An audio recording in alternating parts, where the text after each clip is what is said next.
Welcome to Charity Therapy, a podcast from Birkin Law about building better nonprofits. I'm your host, Jess Birkin.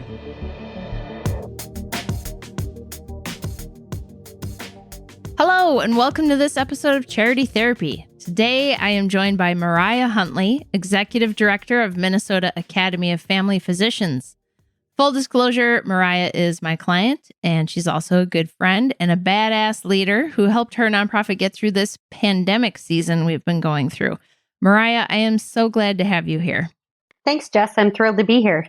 Maria, I really wanted you to come on for this one because first of all, I've just been so impressed with the way that you have navigated all the uncertainty the pandemic brought, especially for member-based nonprofits. I feel like it's been a little tougher on my member-based nonprofit clients. And I saw lots of small organizations sort of flounder or even go under in the past year. But something about your strategy has always worked. And it just made me curious, what is your approach to decision-making as a nonprofit executive? Sure. Well, it's, in some ways it's pretty easy because a responsible leader in a nonprofit will use their mission as their North Star for decision making.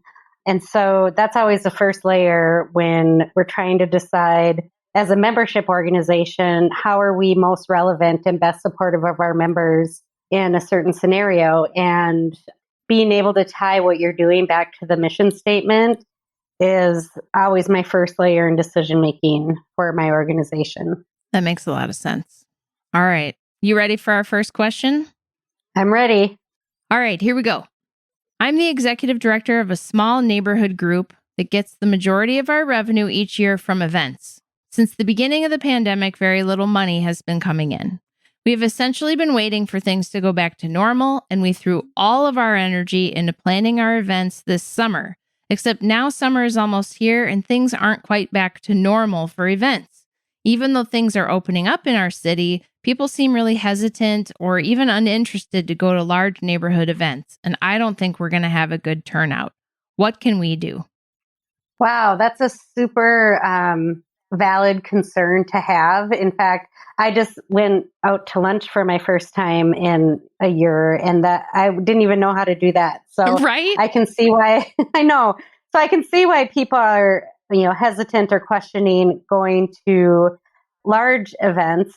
I think it's interesting. My board, as I've been talking to them recently about events, they've talked about how so many organizations have shifted to virtual events and how great that's been in so many cases.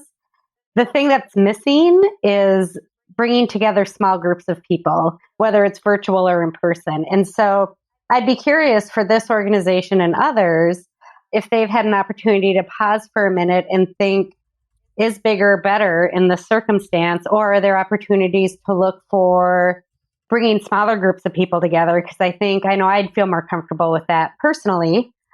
And so that's the first thing that jumps into my mind. Right? Yeah. Like the white knuckling it, trying to wait for everything to go back to normal and sort of disregarding where people are at. There's like a lack of empathy there. Like we just so much want it to go the way we want it to go that we're maybe not adapting as much as we could.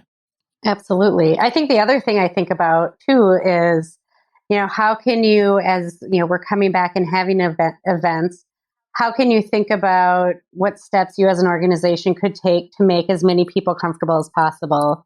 Maybe that means masks are recommended. Maybe it means masks are required, depending on kind of the culture of your organization and who you're hoping to attract to an event you're having. But really kind of thinking through what are reasonable steps we can take to make people feel comfortable. I work with physicians, and we're talking about coming together, a small group, 7 of us for the first time. We're all vaccinated, but we're also having the conversation of, as physician leaders, being role models and setting the right example by, sometimes we wear masks because we're protecting other people and setting the right example. So even in our setting where the CDC might not require us to wear masks, we're still looking for those opportunities to make sure everyone's comfortable we're setting the right example and doing the right thing to keep attendees who want to come to an event feeling safe and comfortable to be there. Yeah, that's been a big part of conversations I've been having recently. Just like, let's say it's a school type environment. Well, what's going to make your teachers comfortable? Because if your independent contractor teachers don't want to show up, your program's not going to do very well, right? So keeping people's comfort level in mind is super key. One other thought I was having, Jess, related to a neighborhood group. It makes me wonder if it is a neighbor group that's looking to pull together who's, individuals who are in a smaller geographic location, if there are opportunities to explore outdoor or semi-outdoor settings for people to come together. I know that we're planning our first larger member get together in September, and it's going to be a picnic in a mostly outdoor area. And so if there's opportunities to explore, different venues or different settings that way, that might be a good option. I love that too, because it's really like, think outside the box, right? If you represent this big neighborhood area and you think people aren't going to want to come to a 250 person event or you're getting low registration, well, reimagine the event.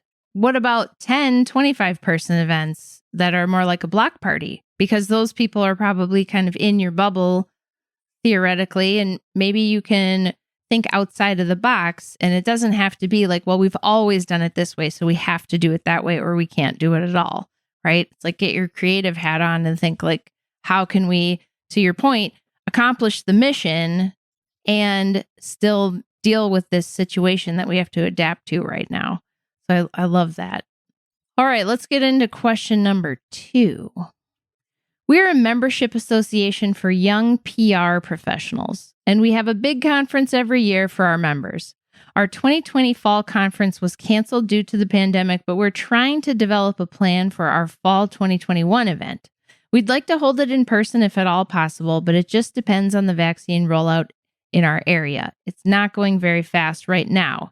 We also don't know whether people will come, if their employers will even pay for their staff to travel. Yeah, exactly. At the moment, we're developing a series of contingency plans that we can revert to depending on the virus numbers and member interest. We have plans for fully in person, partially in person with online components, fully online, or canceled. We just don't know what the state of things will be this fall. How do you even make these plans? How do you even make these plans? My goodness. So I actually have developed a pretty strong recommendation based on observations over the past year, specifically related to the idea of contingency planning or scenario planning. And here, Jess, is my oftentimes unpopular opinion. Are you ready? I'm ready. Drum roll, please.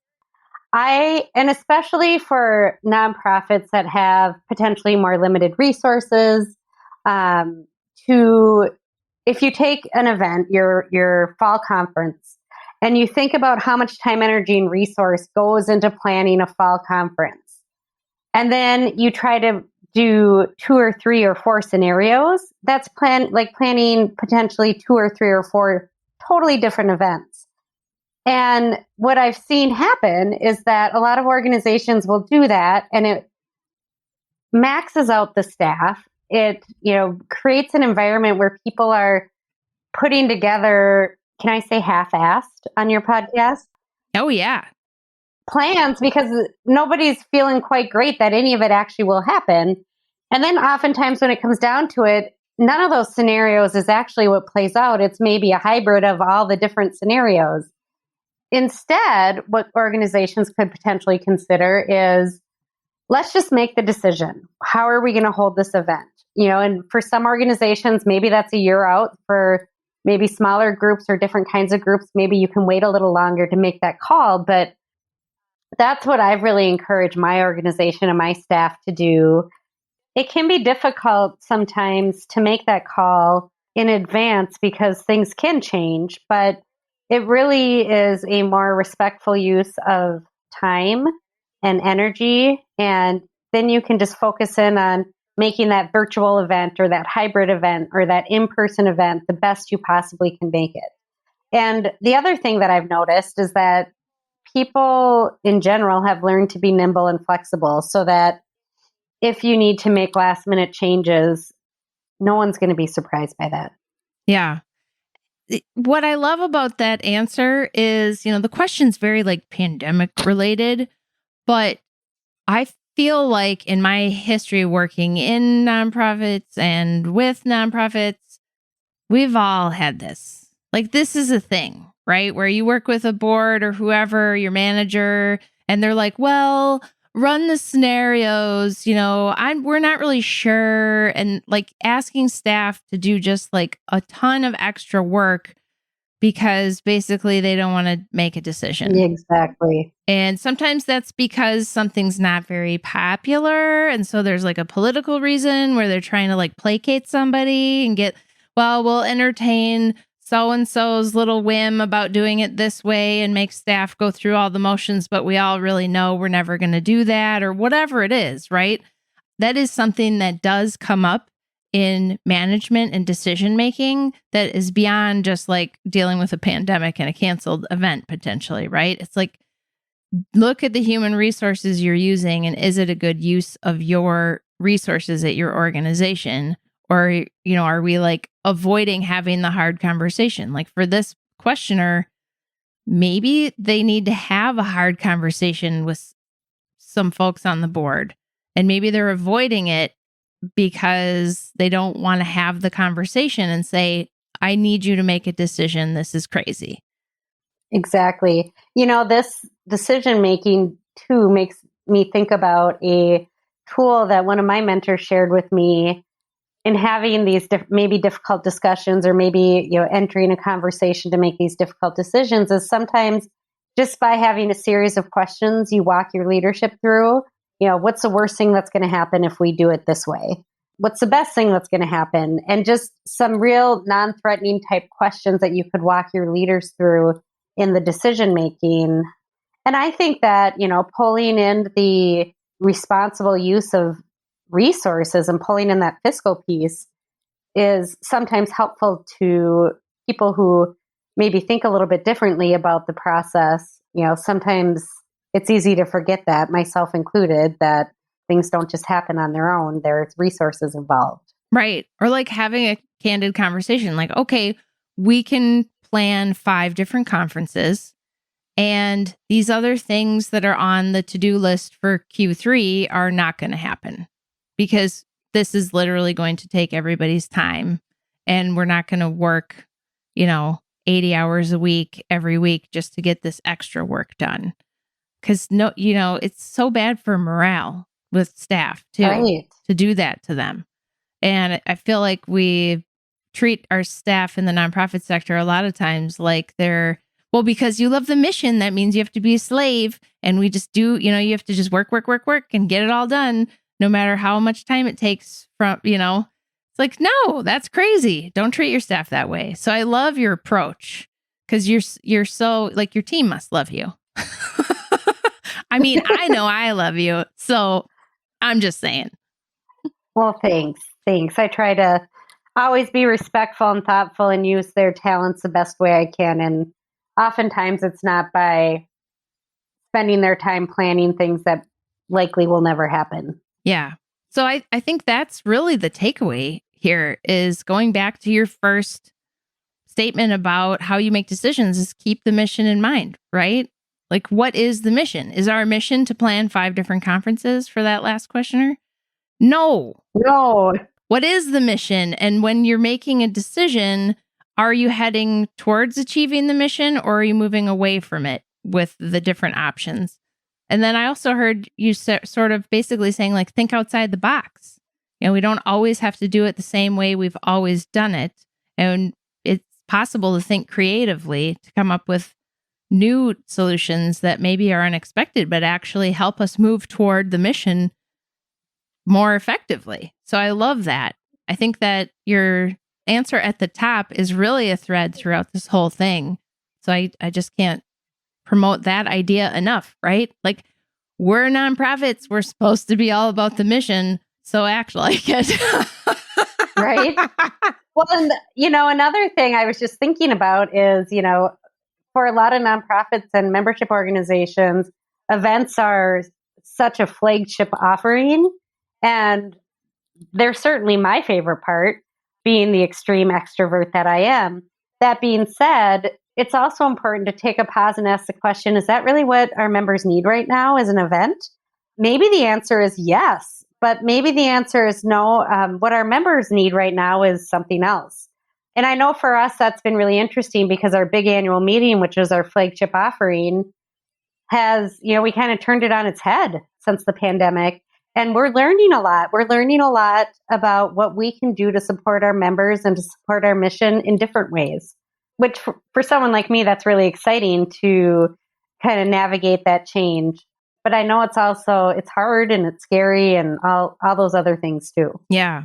Well, it's great that you're out there doing that and being a leader in the space. And I would encourage any folks in, management or leadership positions to connect with you online, because I think there is sort of that safety in numbers, and watching someone like you go first and weather those things, or being a professional that people can connect with, is really awesome. Mariah, where can people connect with you on Twitter? My Twitter handle is Maria Huntley 1. Mariah is spelled like Maria. And I love to engage on Twitter and connect with people and share ideas and learn from others. So don't ever hesitate to reach out. Right on. Thank you so much for being here. Thanks for having me, Jess. Anytime. We're having you back for sure. We got to make you a regular because you're one of my favorite EDs. Don't tell all the other clients. Your secret's safe with me. All right. If you enjoyed this episode, do me a huge favor. Share it with a friend, rate, review, subscribe on your podcast app. It really does help us out. If you have a question or a story to share, or something you wish an executive director like Mariah would weigh in on, we'd love to hear from you. Send me a note online or leave a voice memo by calling 612-208-9120. Thanks for listening. All right, folks, that's our show. Be sure to follow me on Instagram or Twitter at Jess Birkin. We want to hear from you. Send us a message at our website, charitytherapy.show. And don't forget to subscribe to our newsletter at birkinlaw.com/signup. Charity Therapy is a production of Birkin Law Office, PLLC. Our theme song is by Whalehawk. And remember, folks, this podcast is produced for your entertainment and is not a substitute for actual legal advice.